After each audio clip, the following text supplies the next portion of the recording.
All right, hello everybody. It is me, Daniel D, with the Crazy Comedy Humor and Satire Podcast for Sunday, February 6th, 2022. I think I'm going to just do a short episode and release it for both the Crazy Comedy Humor and Satire Podcast and the What's Wrong with America podcast.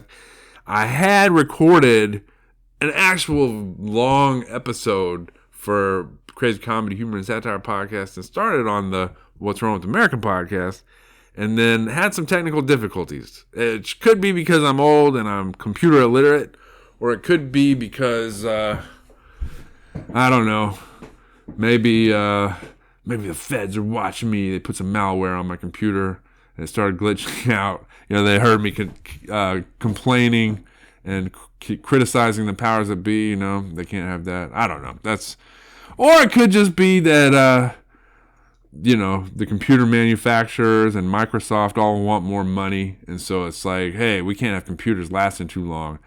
And actually, this is a real thing. Apple got in trouble a few years ago and had to pay a bunch of money, in fines, because they basically did that with the iPhones. They were like, at older iPhones, they deliberately kind of throttled these older iPhones so they would stop working so that people would have to buy new iPhones, right? It's like, and I'm sure, it's one of those things. It's like how often these companies get away with stuff versus how often they get caught. I guarantee you, whatever they get caught doing, that's the tip of the iceberg.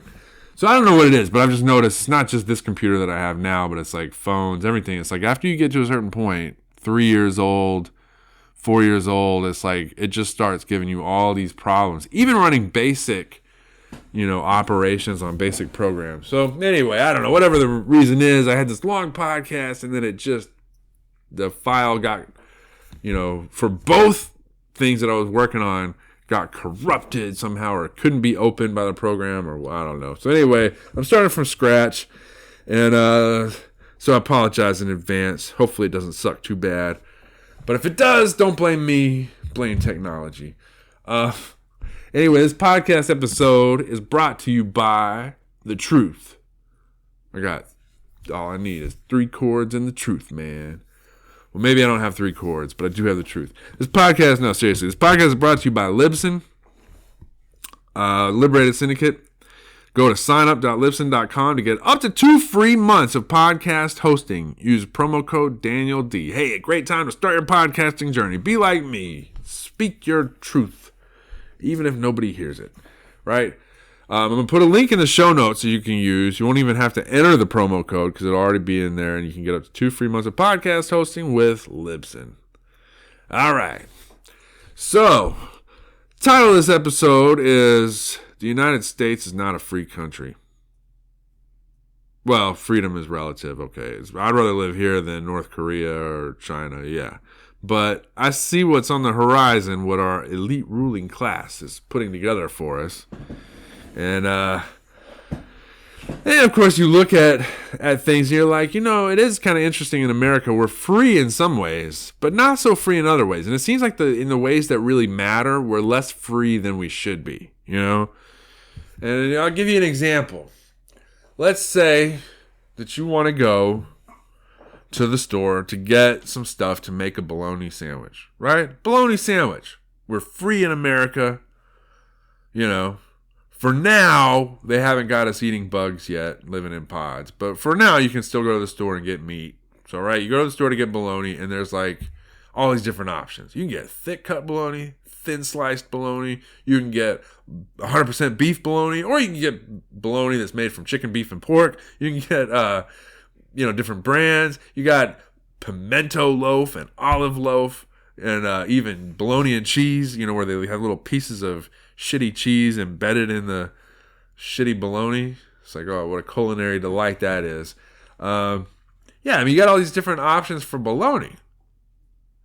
And then you go to the bread aisle, same thing, all kinds of different options. So, right, you're very free when it comes to bologna and bread. You got whole wheat bread, white bread that's really whole wheat, but somehow it's white.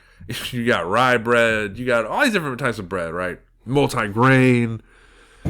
You go to the mustard aisle. There's all these different types of mustard, right? You got classic yellow mustard. You got Creole mustard. Dijon mustard, honey mustard, horseradish mustard, spicy brown mustard, all these different types of mustard. And pickles, if you're going to put pickles on your bologna sandwich, again, you got all these choices. You're very free when it comes to the pickles because it's like you got all these choices. Heinz alone has 57 varieties of pickles. It's very important to be able to get the exact pickle to your specification to put it on your bologna sandwich, right? That's important to being free. So all these choices when you're trying to make a bologna sandwich, right? But when it's time to select who the president is going to be, two choices. And not just two choices, but two kind of pre-approved choices. You had two political parties dominated by a particular establishment class. And it's very hard for people that are not in that establishment class to get in and run and succeed. You basically got to be a billionaire, i.e. like Trump. You got to have $1 billion of your own money if you're going to make it happen, And Trump was able to do it. He kind of came out of nowhere. I don't think they took him seriously. It's like, hey, this fucking tabloid guy, reality TV star. What the hell? He's running for president? Yeah, whatever. They didn't take him seriously until he started winning. They're like, oh, shit. This guy might do it, And the Republican Party is slightly more democratic than the misnamed Democratic Party because the Republican Party didn't have superdelegates, so they weren't able to torpedo Trump's candidacy, although they sure tried. And then on the Democratic side, it's like Bernie Sanders was clearly the guy that had the most momentum, the most support, the most votes in many cases, but not the actual delegates because, well, it's not democratic over there. As Noam Chomsky, I think, put it in 2016, Hillary Clinton won the nomination by dictatorship, thanks to all these superdelegates. And then in 2020, if you remember, Bernie Sanders was ahead. He was beating Joe Biden, right? And then, strangely enough, no conspiracy here, no collusion. All the people running in this crowded field, all of a sudden, the same week, they all drop out to endorse Joe Biden, who is behind.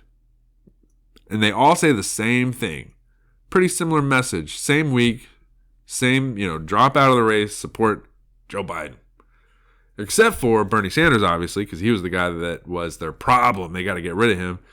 And then Tulsi Gabbard, who she's doing her own thing, being her own person. And they're like, what? She's not dropping out. She's not doing what she's told and just supporting the guy that we have selected, the American people should have as their Democratic nominee. She must be a Russian agent. Only a Russian agent would think for herself and not follow orders from the elites. So anyway, there's that, right? Bernie Sanders was ahead, and then suddenly, one after the other, the same week, they all are like dropping out, giving press conferences, endorsing Joe Biden, saying what a great guy he is, even though he doesn't know what fucking century he's living in, even though somebody needs to call Senior Protective Services because this guy's getting used and abused. I don't know who's running the show, but it ain't him.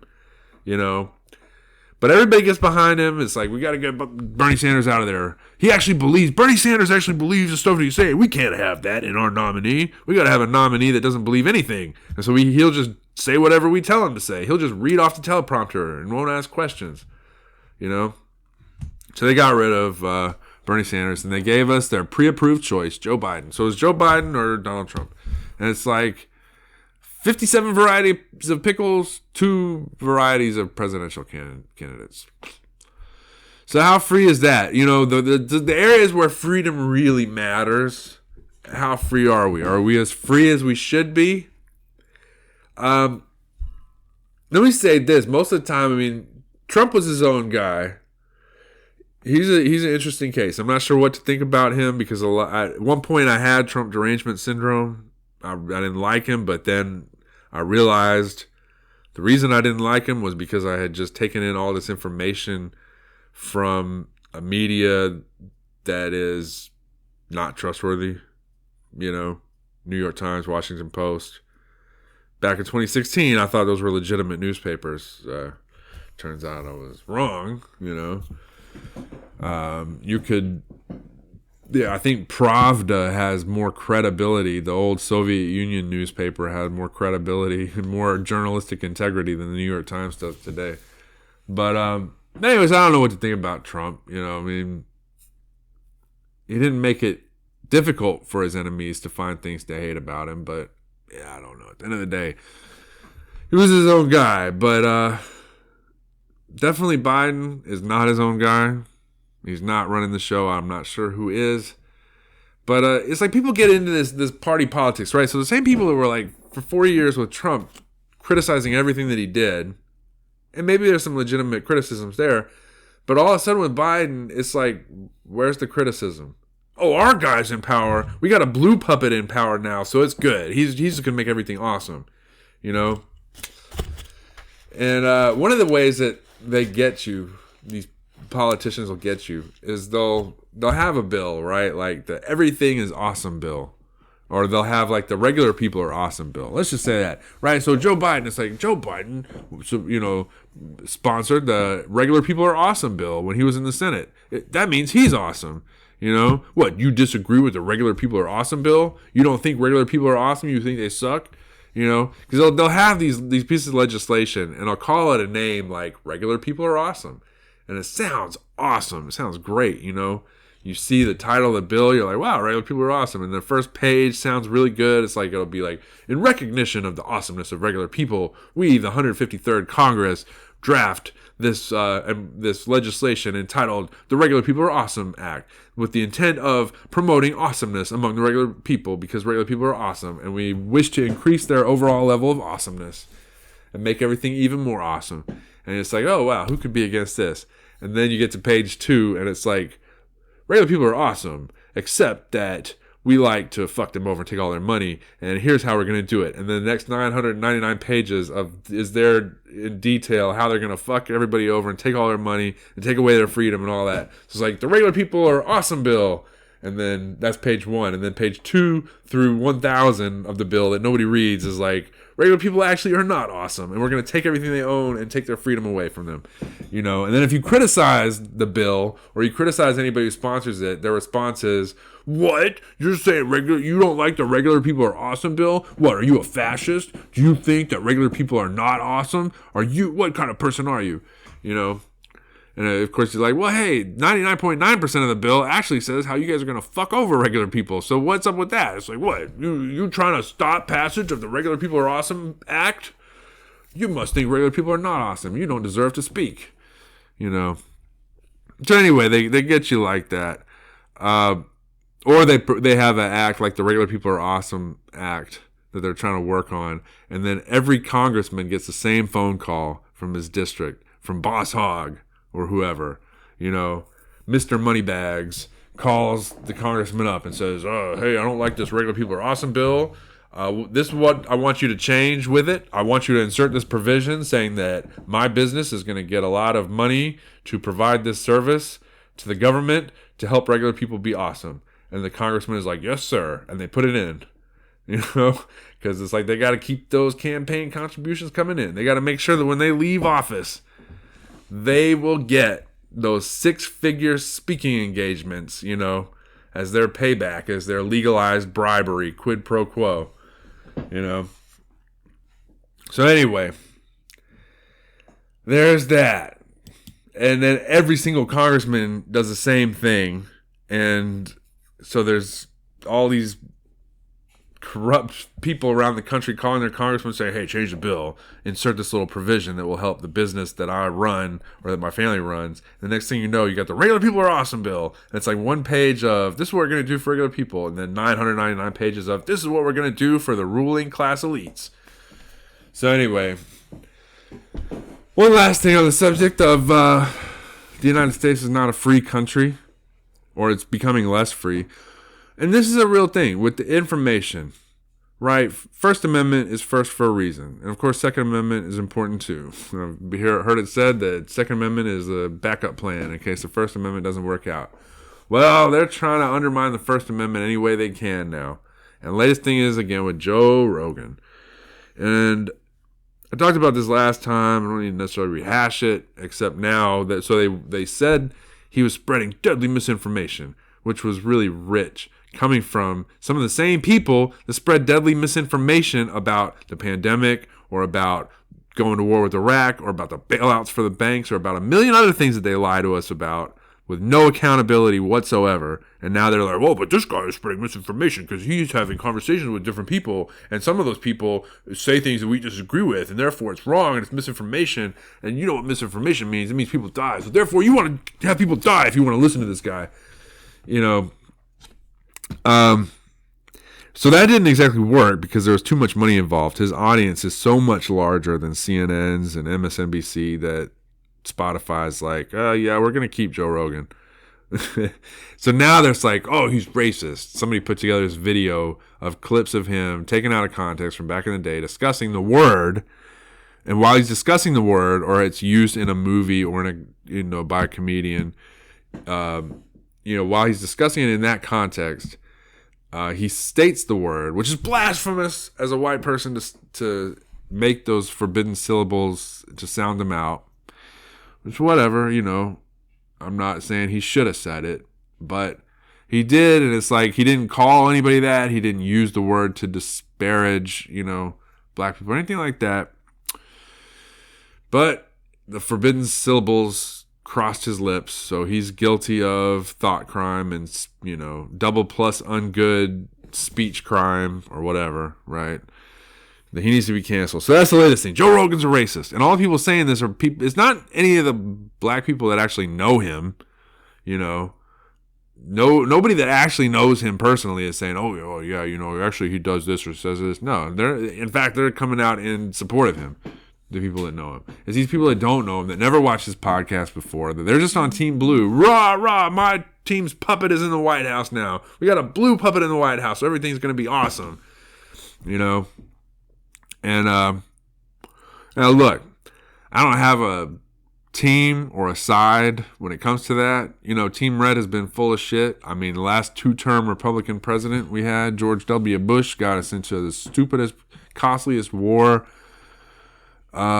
since the war on drugs. That was probably America's longest running and most disastrous and costly war ever, the war on drugs. But he got us into the second worst war, the war in Iraq, for no good reason. Lied to us about there being weapons of mass destruction. Nobody in his administration really ever was accountable for that, or anybody in the media, including many of these people in the media who are now crying for blood because Joe Rogan's spreading deadly misinformation.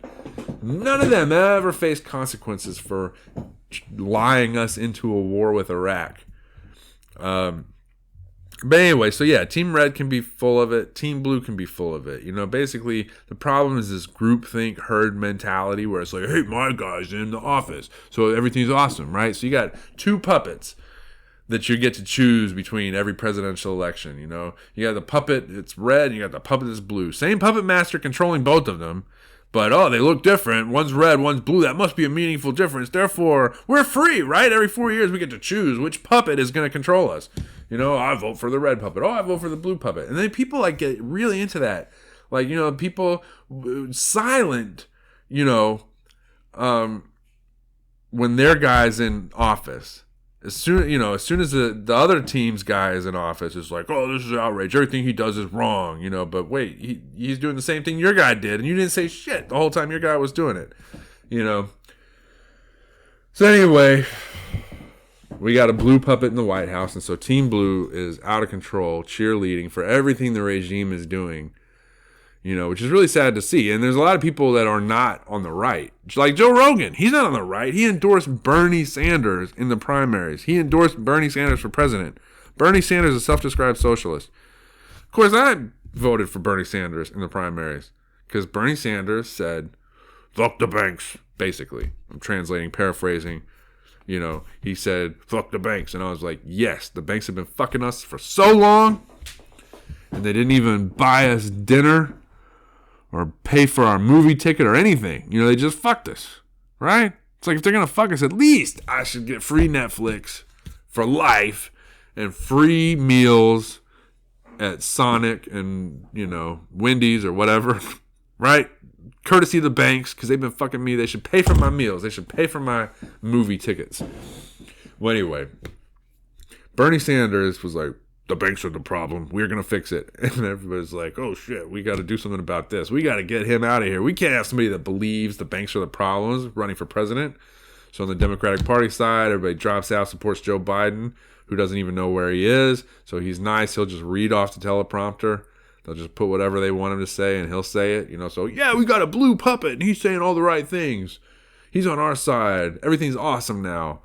And it's like, meanwhile, their guy, or at least his team, Jen Psaki, is calling for censorship from the White House, pressuring, possibly you could even construe it as a threat, tech companies, media platforms to do more to censor information, to do more to restrict our access to information, to control us. And I'm like, you don't think that's a problem? I don't know, man. How free are we? It seems like we're getting less free every passing year, and lately things have been happening at a faster rate where they're normalizing shit like, we can tell you to stay in your house. Now, early on, I bought into it. I didn't, it seemed like it was deadly based on the reports coming from China. I was like, oh shit, yeah, by all means, lock down. Turns out the virus was very deadly if you wanted to go to a funeral, like Orthodox Jews wanting to go to funerals in New York City, and Bill de Blasio would send the police to kick the doors down and arrest those fucking Jews for having a funeral. Oh my God, you're spreading the disease. It's so risky for you to gather together like this to mourn the loss of your loved ones like a human being. No, you need to just, stand behind plexiglass while your loved ones die and then not go to the funeral and not gather with your loved ones, not be in close physical proximity to comfort each other because your, loved one died. Because that's dangerous. It's going to spread the virus. And it's like people are like, hey, let's go protest for George Floyd, which I'm not against that. What happened to George Floyd was terrible. Now, the riot's a different story, but by all means, go out and protest. But again, it's like, what happens? The same people that said, you can't go to your mom's funeral, that'll spread the disease. The disease is so dangerous. It's like all of a sudden, it's like, well, actually, the disease is not that dangerous. If you go out and you gather in large numbers in downtown areas to protest and even riot, it's fine. The disease is cool. It's bioengineered anyway. Certainly not by us. We had nothing to do with that. But we know that it's woke, that the virus won't infect you if you're protesting for the right reasons, Now, if you're a grieving family, a grieving Jewish family in New York City, then it will infect people and we need to arrest you for being at a funeral. But if you're there to protest and say defund the police or whatever, then the virus will pass you by.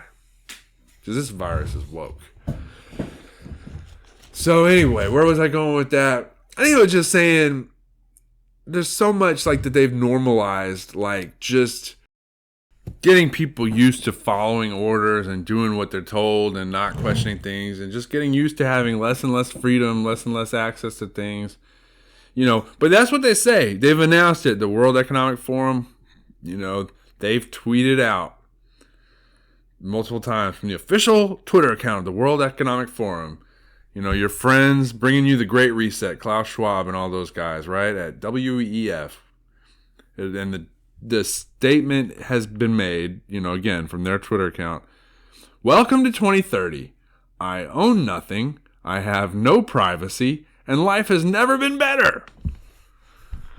Welcome to 2030. I own nothing, have no privacy, and life has never been better. And it's like, yeah, that doesn't sound too good.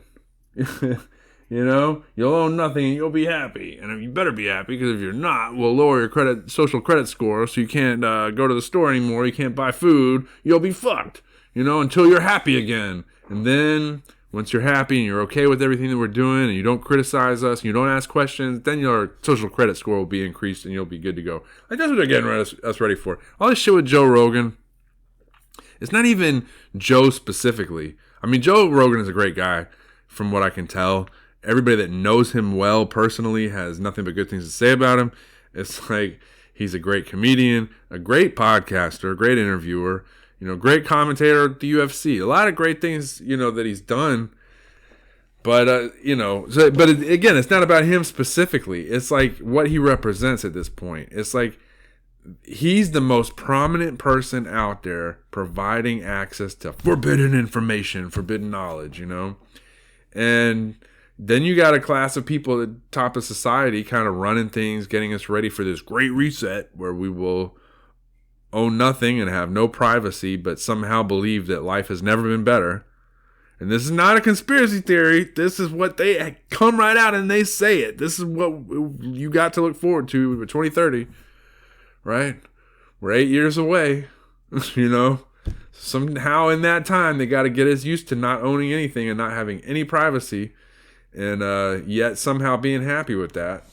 And there's a lot of people that seem to be on board with it, A lot of people that get mad because you're questioning the authorities, you're questioning the powers that be, you're questioning, you don't think that they have our best interest at heart? Do you think that people in power would be corrupted by that power and would do things to serve themselves and their own interests and to benefit and enrich their families at the expense of the public? How could you believe such a thing? You're a bad person. There's a lot of people out there that apparently they're ready. They're ready for that to come, ready for the great reset. And they're like, and that's the craziest thing to see, man. It's like at this point, it's not even necessarily like it's the police coming and kicking in your door and taking away your, computer because you were, sending forbidden emails or, accessing information on Alex Jones's website. And, oh my God, that's a thought crime. So no, it's not even that. It's like now you have regular people who are just happy to take the side of the elites and believe all the propaganda and point the finger at other people, who are questioning the narrative, questioning what we're being told. And they're like, oh, this is a bad person. I'm going to see what I can find to dig up dirt on them. It's like, I'm going to do a hit piece on Joe Rogan and take him out. It has nothing to do with racism. The same people that are doing that are doing nothing to improve the lives of black people that they supposedly care about, but only when it's politically expedient. Those same people that care about misinformation are not demanding that Anthony Fauci face any consequences for all his misinformation, where he's contradicted himself over and over throughout this whole pandemic, and even admitted after the fact, well, I told you this about masks not being effective, but it was because we didn't want to run on masks, and it was for your own good, Well, whatever, right? So, are we a free country? Well, I'll just end with this little thing. So the saying I heard once, there's plenty of free cheese in the mousetrap. And right now, there's all these people that are like just eager to get that cheese, right? Oh, if I can help get Joe Rogan canceled, that'll show that I'm a good person. I'll be celebrated in Team Blue, and that'll make me happy, and blah, blah, blah. And it's like, dude, that cheese is attached. It's not strings attached, there's a mousetrap attached. So don't take the bait, Like ordinary people, our interests are never served by helping the elites restrict our access to information and restrict our ability to ask questions and restrict our ability to find out facts that contradict the official regime-approved narrative. That's never in your favor as a regular person, all right? So unless you're one of those elites, and there are elites out there, and this is how I define it, if you're elite, you can get a U.S. congressman or senator on the phone. You can call their office, and if you can get a senator on the phone, you're really up there. But there are people that can do it. They can call the senator's office or congressman's office, get them on the phone and tell them, this is what I like or don't like about the bill that you're working on. You need to change it. And they will change it. That's elite. But the rest of us, it's a very small club, and we're not in it. And it's rules for thee and not for me from the upper class. As you can see with like the very people like Gavin Newsom. Oh, everybody's got to mask up. Get these kindergartners wearing masks. Damn it, we don't want to spread this illness. And it's like, hey, but weren't you just at like a big stadium, mingling with people, and you didn't have a mask on? Like you were hugging Magic Johnson, you didn't have a mask on. What's up with that? Oh, I was holding my breath.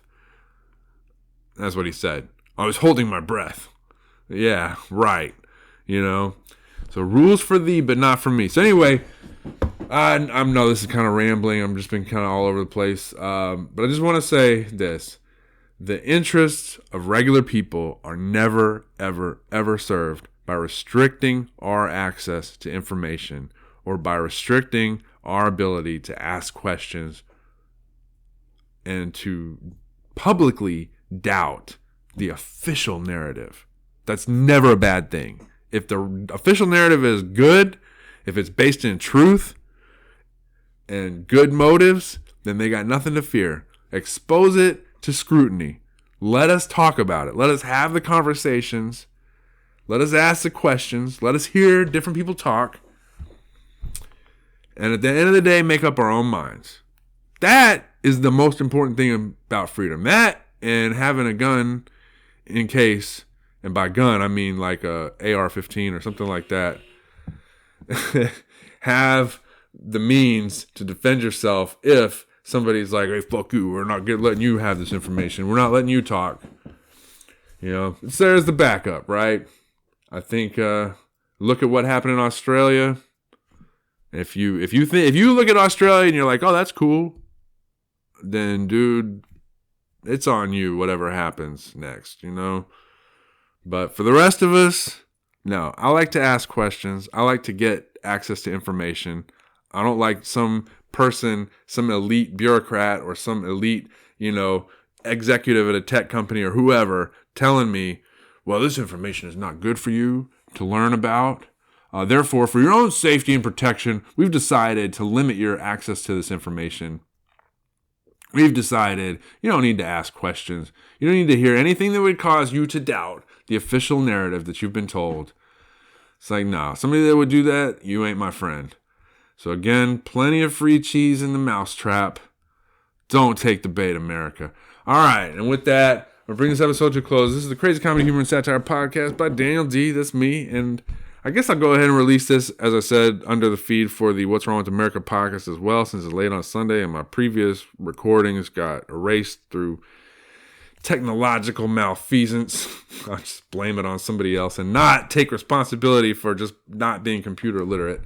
But anyway, it is what it is. So anyway, I'll come back with a better episode next time. Hopefully you enjoyed this. If you did, So make sure you subscribe to the podcast so you don't miss out on future episodes.